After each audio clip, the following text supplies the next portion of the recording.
L'autre information importante aujourd'hui, c'est l'abbé Pierre qui est décédé en 2007 et qui se voit d'une certaine manière rattrapé par les témoignages de plusieurs femmes. 7 femmes qui font état de comportements pouvant s'apparenter à des agressions sexuelles ou des faits de harcèlement sexuel commis par l'abbé Pierre durant la fin des années 70 jusqu'en 2005, donc à un âge quand même assez âgé. C'est une icône française qui tombe, Louis de Ragnel.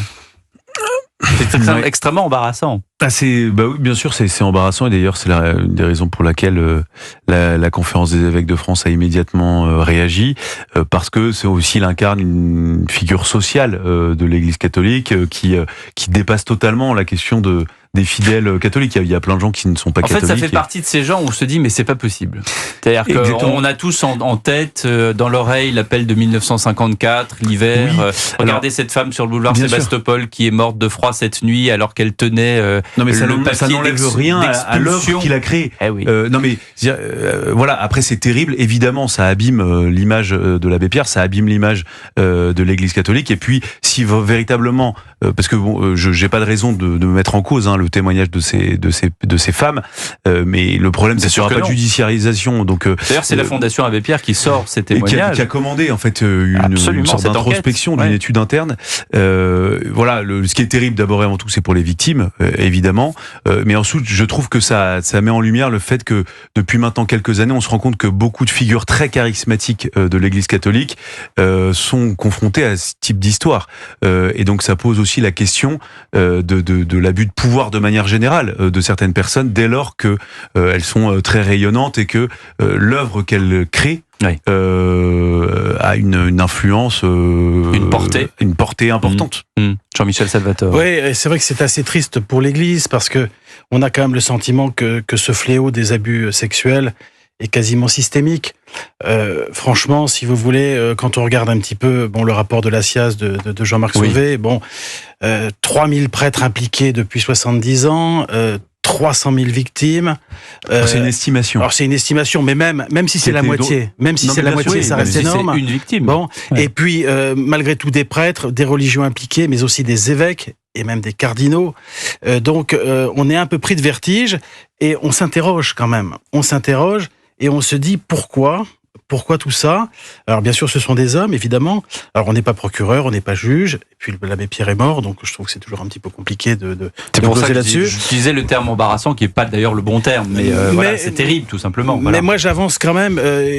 Une question plus qu'une affirmation, c'est qu'on a quand même le sentiment que tout ça est peut-être la conséquence d'un dérèglement de l'affectivité qui est dû au célibat.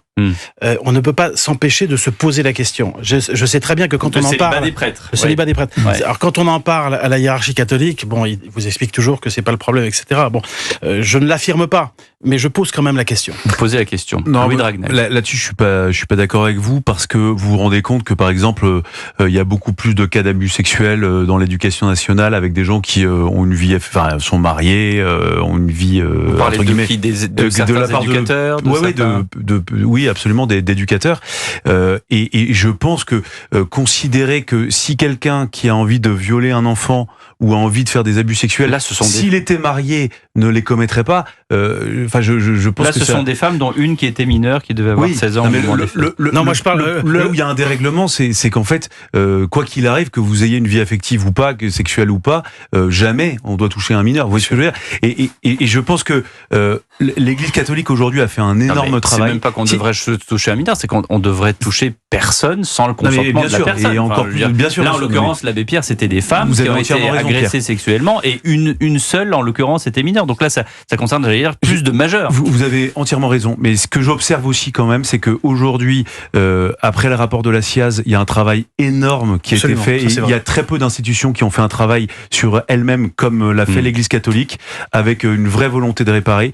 Ce que j'observe, c'est que maintenant, il n'y a pas un évêque qui est entre guillemets léger sur ce sujet. Ce que j'observe également, c'est que dans les séminaires maintenant, il y a de plus en plus, dès lors qu'il y a une candidature qui soulève des questions, ces candidats au sacerdoce sont écartés tout simplement. Et donc aujourd'hui, il n'y a pas une seule ordination en France qui est faite alors qu'il y a un doute sur un prêtre qui s'apprête à être ordonné.